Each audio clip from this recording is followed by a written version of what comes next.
शिव महापुराण की कथा का दिव्य एवं भव्य ये पवित्र पावन भूमि मदेश्वर महादेव की, जहाँ आप और हम सब बैठकर भगवान शंकर की पवित्र कथा का लाभ ले रहे हैं। बड़े भाग्यशाली हैं सभी शिव भक्त जो इस मदेश्वर बाबा की ये पवित्र धरा पर बैठकर भगवान शंकर की पवित्र कथा का लाभ ले रहे हैं। प्रभु कृपा से कथा के मुख्य यजमान के रूप में प्रतिदिन पूजन करने के लिए विराजमान सभी छत्तीसगढ़ की माताओं को प्रेरणा देने वाली श्रीमती कौशल्या विष्णुदेव जी साय, जिन्होंने इस पवित्र पावन कथा के लिए दिव्य और भव्य रूप से तैयारियां करी और संपूर्ण क्षेत्रवासियों, संपूर्ण क्षेत्र के रहने वालों को वनवासी क्षेत्र के इस रहवासियों के लिए ये पवित्र कथा का दिव्य और भव्य आयोजित किया है। एक बार जोरदार ताली बजाकर श्रीमती कौशल्या देवी जी साहे जी को बहुत बहुत साधुवाद है, जिन्होंने इस पवित्र पावन कथा को दिव्यता प्रदान करी है, भव्यता प्रदान करी है। कथा मंडप में ही सभी सांसद महोदय, सभी विधायक महोदय एवं संत, साधु, गुरुजन, तपस्वी जन, साधक जन, सर्व हिंदू समाज द्वारा आयोजित मयाली जशपुर की पवित्र धरा पर ये पवित्र शिव महापुराण की कथा मदेश्वर महादेव के पावन चरणों में हो रही है। आज कथा मंडप में ही विराजमान श्री बसंत जी अग्रवाल जी, जिन्होंने गुड़ियारी रायपुर में ऐतिहासिक शिव महापुराण की कथा का दिव्य और भव्य आयोजन कराया, उन साधुवाद। जो सनातन धर्म की पताका को लेकर संपूर्ण गुड़ियारी क्षेत्र ही नहीं छत्तीसगढ़ में भी अपने सनातन धर्म को स्थापित कर रहे हैं, ऐसे बसंत जी को भी बहुत बहुत साधुवाद। शिव कथा से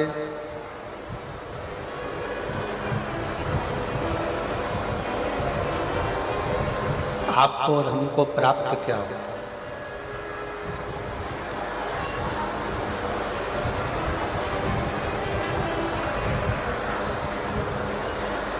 और शिव कथा देती क्या है?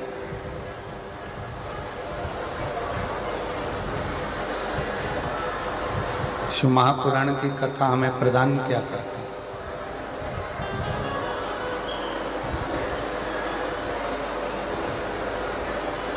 कोई तुमसे कह दे कि शिव पुराण में जाकर कोई संपदा मिल जाती है, दौलत मिल जाती है, धन मिल जाता है, बहुत सारा वैभव मिल जाता है, बहुत सारी सामग्री मिल जाती है, बहुत सारा धन वैभव प्राप्त हो जाता है,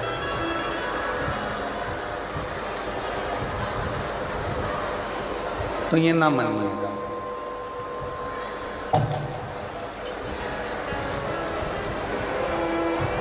शिव महापुराण की कथा सबसे पहले नंबर पर अगर कुछ देती है तो हमारे मन की शांति को देती है। प्लेन कर दो, क्लियर कर दो, या विसिल मिसिल सब आना बंद करके डीले वीले कम कर दो एकदम।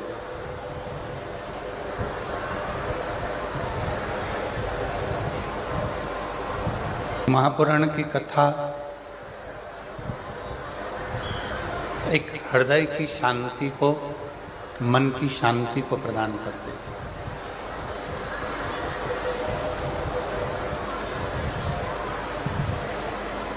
कभी कभी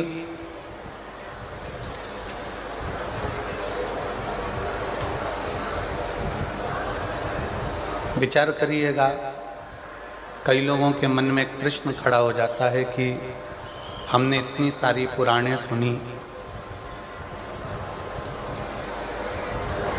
हमने इतना सारा अध्ययन किया, पर शिव महापुराण में ऐसा क्या है? शिव महापुराण में ऐसा है क्या?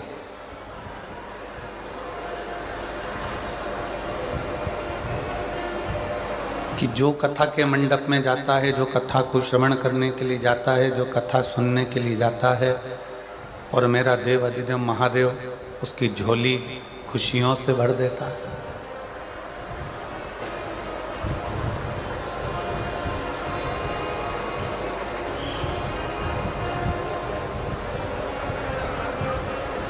ऐसा शिव महापुराण की कथा में है क्या? ऐसा भगवान शंकर की इस पुराण में है क्या? 4 वेद, 6 शास्त्र, 18 पुराण, 108 उपनिषद, सब कुछ है।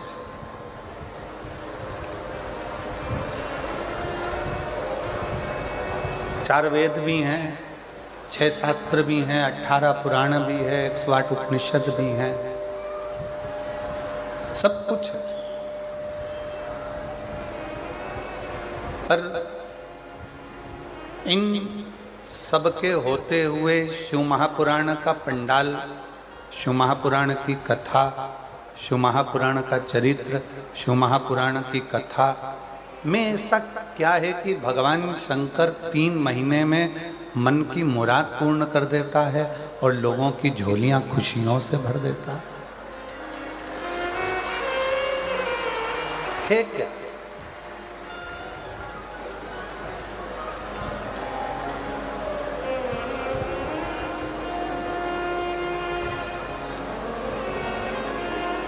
बहुत लोग हैं यहाँ पर बैठे हैं जिनके मन में ये एक संशय फंसा हुआ है।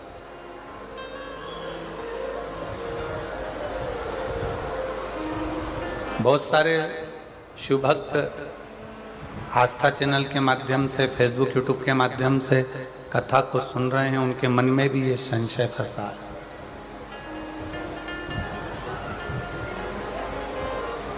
कि इतनी सारी पुराणे होने पर, इतनी शास्त्र होने पर, इतना वेद होने पर, इतने उपनिषद होने पर, शिव पुराण में ऐसा क्या है कि जो जाकर बैठता है या टीवी पर भी ध्यान लगाकर या मोबाइल पर भी चालू कर 15 मिनट की भी अगर आराधना ध्यान लगाकर शिव पुराण सुन लेता है तो उसकी झोली भरा जाती है।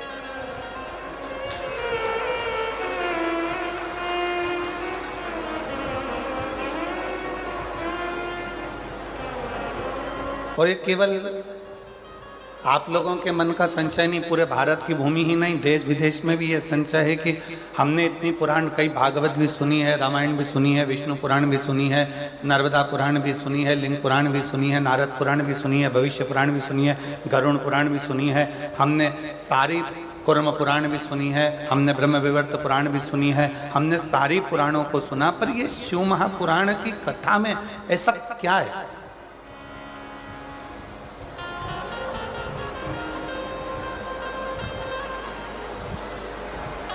ऐसा क्या भरा है शिव महापुराण की कथा में कि जो जाकर बैठा जिसने पंडाल में कथा सुनी, जिसने मोबाइल पर कथा सुनी, जिसने टीवी पर आस्था चैनल पर कथा सुनी और कुछ ना कुछ उसने मांगा और वो उसको मिल गया, उसको प्राप्त हो गया।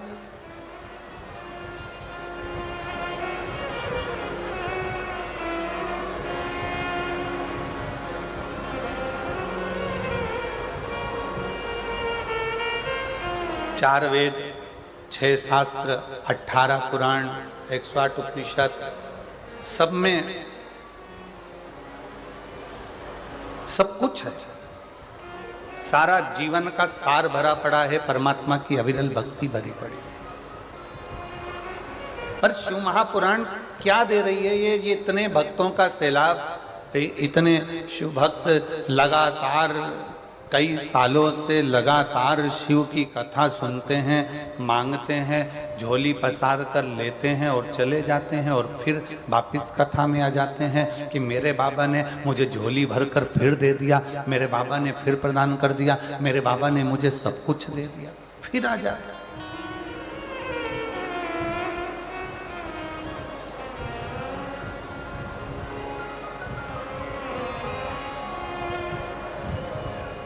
क्या है ऐसा शिव पुराण में? तो बहुत सावधानी से सुनिएगा। जो लोगों के मन का संशय है कि इतनी पुराणों में हमने सुना, इतने शास्त्रों में सुना, इतने वेदों में सुना, इतने उपनिषदों में सुना, हमने सब कुछ सुना, पर शिव पुराण की कथा में ऐसा क्या है कि जाकर बैठो पंडाल में, जाकर सुनो पंडाल में, टीवी के सामने मोबाइल पर बैठकर दिल से अगर आराधना कर कर सुनी जाए तो बाबा मुराद पूर्ण कर देता है? इसमें है क्या? ये संशय एक व्यक्ति का नहीं, ये संशय संपूर्ण जगत का। और जब से शिव पुराण चालू हुई है ना, जब से संशय भरा पड़ा है। पर आज वो संशय को हो सकता है मेरे मदेश्वर नाथ यहाँ निकालने के लिए हमको बुलाए हों और ये संशय समाप्त करने का हो कि ये संशय है कैसे।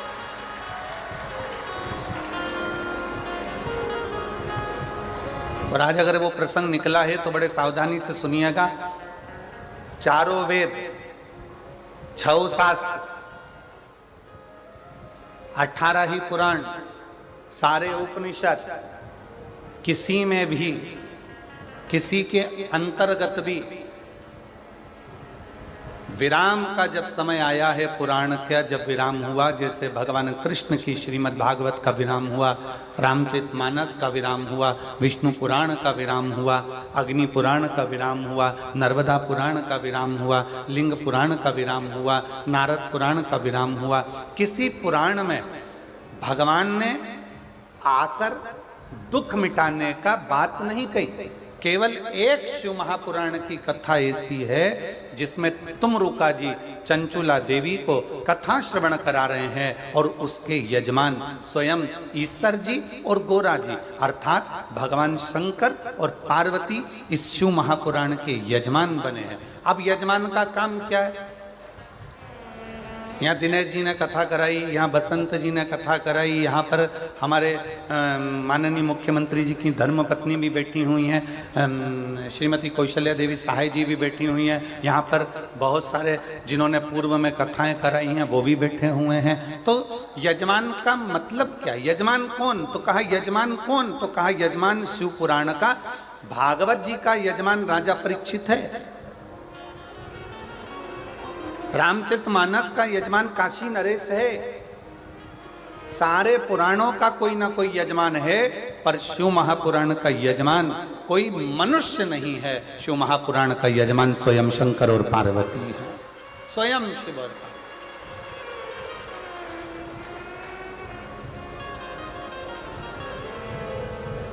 अब कथा विराम होती है तो कथा विराम होने के बाद में यजमान दक्षिणा देता है कि नहीं देता? अरे बोलो तो जम के, देता है ना। महाराज जी आपने कथा करी है, दक्षिणा। अब शिव पुराण का यजमान कौन है? ईसा जी, गोरा जी, शंकर और पार्वती कथा के यजमान है। कथा कौन बाच रहा है? तुमरुका जी।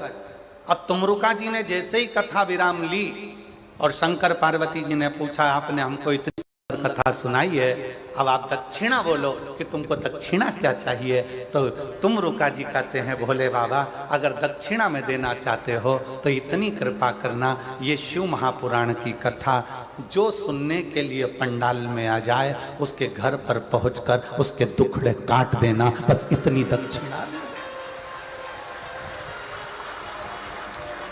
आप जितने आस्था चैनल पर कथा सुन रहे हैं, जितने देश विदेश में कथा सुन रहे हैं, जितने मोबाइल पर कथा सुन रहे हैं, बड़े सावधानी से सुनना। लोग कहते हैं सारी पुराण हमने सुनी, सारे शास्त्र हमने सुने, सारे वेद हमने सुने, हमने सारे उपनिषद सुने, पर ये शिव महापुराण की कथा में ऐसा क्या है कि लोग जाकर बैठते हैं और उनके मन के मुराद पूर्ण हो जाते हैं, उनकी मन की कामना पूर्ण हो जाती है। इसमें ऐसा क्या है?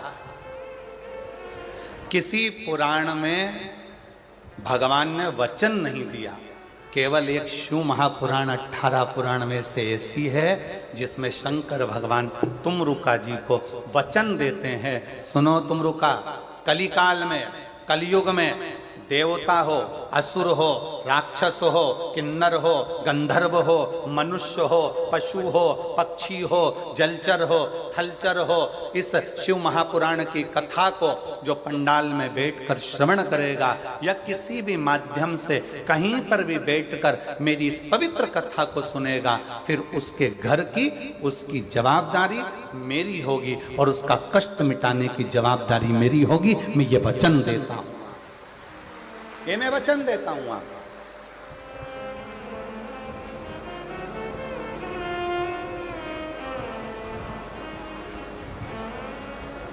और लुटा दिया भंडार काशी वाले ने, कर दिया माला काशी वाले ने, जो जैसी भावना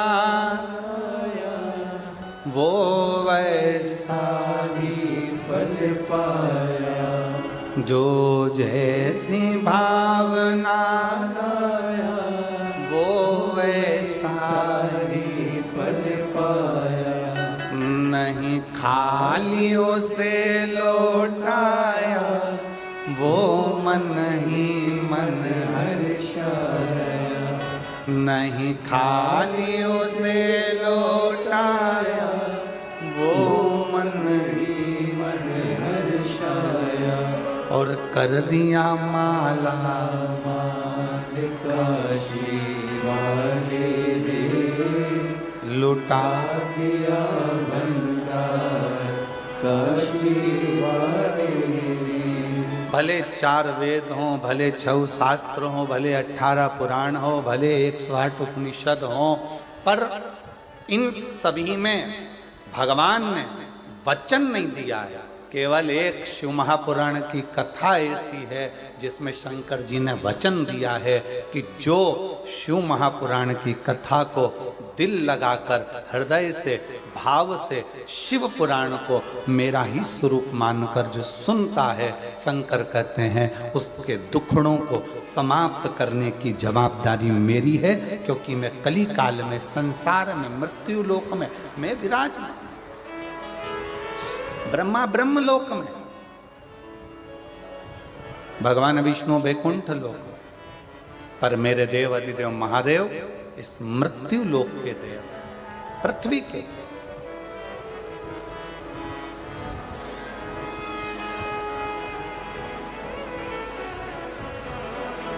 जैसे पंथ और सनातन धर्म,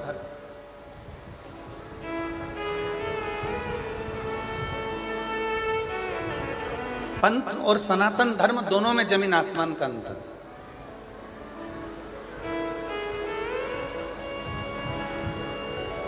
पंथ में कुछ चीजें एक जैसी होती, जैसे किताब एक, देवता एक,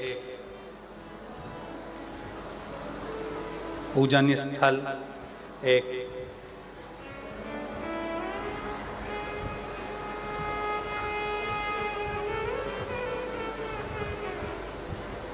विधि विधान एक,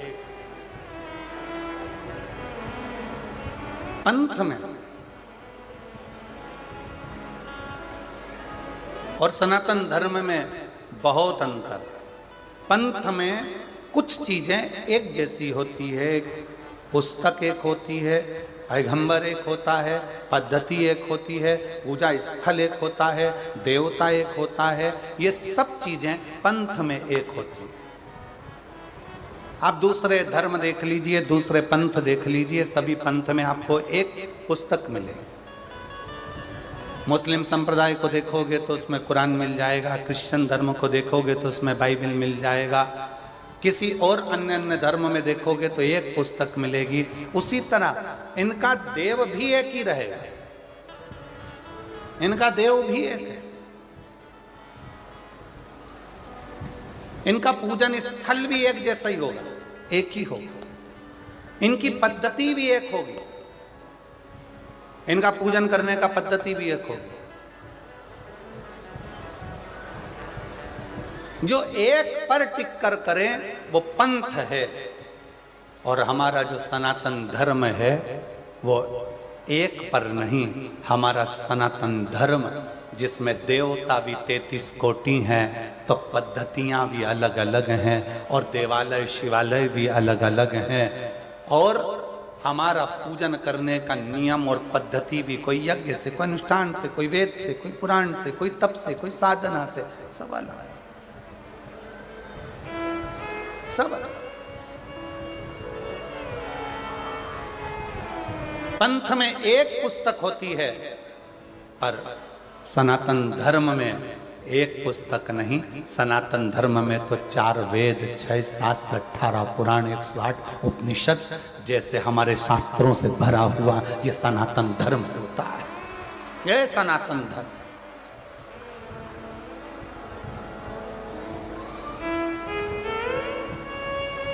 अब चलो बहुत अच्छी तरह से समझ लेना। कई लोग कहते हैं तुम्हारे सनातन धर्म में 33 कोटि देवता है, कोई कहता है तुम्हारे सनातन धर्म में शंकर जी हैं, राम जी हैं, हनुमान जी हैं, तो ये गणेश जी हैं, तो ये देवता, तो वो देवता, तो इतने सारे देवता हैं। अब हम आपसे पूछें, सावधानी से बताइएगा, जिनका एक लड़का और वो चले गया मुंबई, या वो नौकरी करने चले गया दुबई, अब तुम पड़ गए बीमार, और एक ही लड़का, अब वो आ ही नहीं रिया, वीजा ही नहीं बना, पासपोर्ट ही तैयार नहीं, आने कोई तैयार नहीं, टिकट ही नहीं हो रहा, क्या करोगे? तड़फोगे, इंतजार करोगे कि मेरा एक लड़का है, आएगा, डॉक्टर को दिखाएगा, मेरा एक लड़का है, आएगा, मुझे डॉक्टर के पास लेकर जाएगा। सारे पंथ में, दूसरे धर्म में एक पर आश्रित होकर बैठते हैं, पर मेरा सनातन धर्म ऐसा है, हम जब पुकारे मेरे राम को, राम जी नहीं पहुंच पाए तो हनुमान को भेज देते हैं कि वो भी तो एक पुत्र है। हनुमान ना आए पाए, शिव को भेज देते हैं, शंकर ना आ पाए, कृष्ण को भेज देते हैं। इसलिए सनातन धर्म की शाखा को मजबूत किया जाता है। और लोग कहते हैं तुम्हारे सनातन धर्म में इतने देवता, इतने देवता, इतने देवता। शिव महापुराण की कथा कहती है, जिस घर में एक बेटा, एक बहू और परिवार में कम सदस्य रहते हैं ना, तो बहू डिप्रेशन में पड़ कर एक दिन सुसाइड कर मर जाती है। और जिस घर में 4-5 देवरानियां हो, 3-4 देवर जेठ हो, बहू को टेंशन आ जाए ना, तो वो दूसरे से कहकर मन हल्का कर लेती है। इसलिए सनातन धर्म में 33 कोटि देवता हैं कि हमारा मन हम इन देवताओं के पास जाकर हल्का कर सकते हैं।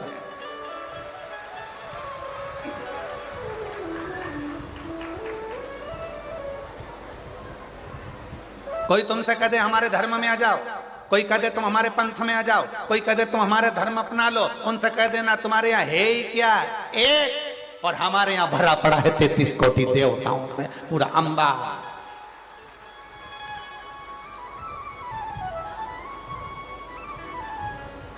कोई तुमसे कहे हमारे धर्म में आ जाओ, हमारे नियम को अपनाओ, हमको फॉलो करो, हमको फॉलो करो, तो कह देना हम फॉलो वालो नहीं करते, हम तो फूल से प्यार कर फूल मेरे महादेव के चरणों को समर्पित करते हैं, फॉलो से मतलब नहीं, फूल से मतलब रखते हैं। और वैसे भी पूरा भारत फूल में ही हो रहा है अभी यार।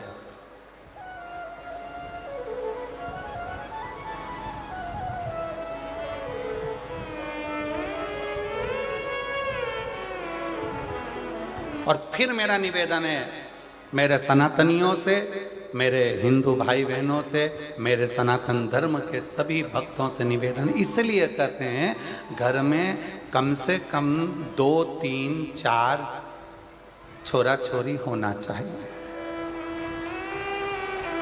होना चाहिए।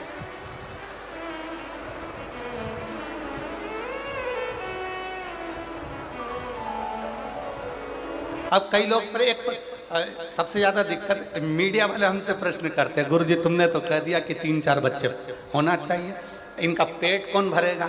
तो हम कह देते तुम्हारा कौन भर रहा है? जो तुम्हारा भर रहा है वो 4 का और भरेगा, और जो 4 का भर रहा है वो 8 का भरेगा।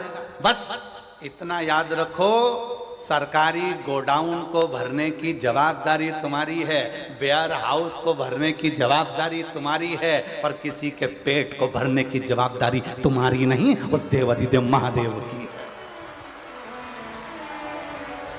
वो जवाबदारी तुम्हारी नहीं है, वो जवाबदारी है देवाधिदेव महादेव की। अपने धर्म को प्रबल करने के लिए यहाँ शिव महापुराण की कथा कहती है, पंथ में एक देव हो सकता है, पंथ में एक पुस्तक हो सकती है, पंथ में एक पद्धति हो सकती है, पंथ में एक पूजन स्थल हो सकता है, पर सनातन धर्म में 33 कोटि देवताओं का भाव होता है। सनातन धर्म में कई पुराणों का भाव होता है, सनातन धर्म में कई वेद और शास्त्रों का भाव होता है, सनातन धर्म में कई पद्धतियों का भाव होता है, सनातन धर्म में कई देवालय का भाव होता है। यहाँ आए हो मयाली गांव में मदेश्वर नाथ का दर्शन कर लिया, फिर किसी दूसरे गांव में चले जाओ, फिर किसी देवता का दर्शन कर लो। शंकर भगवान और अन्य देवता में एक सबसे बड़ा अंतर है कि शंकर भगवान जिस गांव में रहते हैं उसी गांव से पूजा जाते हैं। जैसे जसपुर में अगर मालूम पड़े कोई शंकर जी का मंदिर है तो वहां पर नाम हो जाएगा जसेश्वर महादेव। यहां आकर बैठ गए तो मधेश्वर महादेव। जिस जगह पर अभी हम कल एक वो यहीं पास में गांव था, कौन सा चरमरी गांव, कौन सा गांव था है? अच्छा तुम तो समझ गए ना, हाँ बाकी के सब जान दो, अपने को समझ में आना चाहिए, बाकी के तो आए तो नहीं आए। तो कल हम वो गांव गए थे तो कौन से महादेव है? वो गांव के नाम से ही महादेव है ना, जो गांव का नाम है वही महादेव का नाम है। बोलो सही है कि गलत है? एक ही नाम, मतलब उस गांव के महादेव का नाम उसी गांव से जुड़ा हुआ है, मतलब हमारे गांव का कुल देवता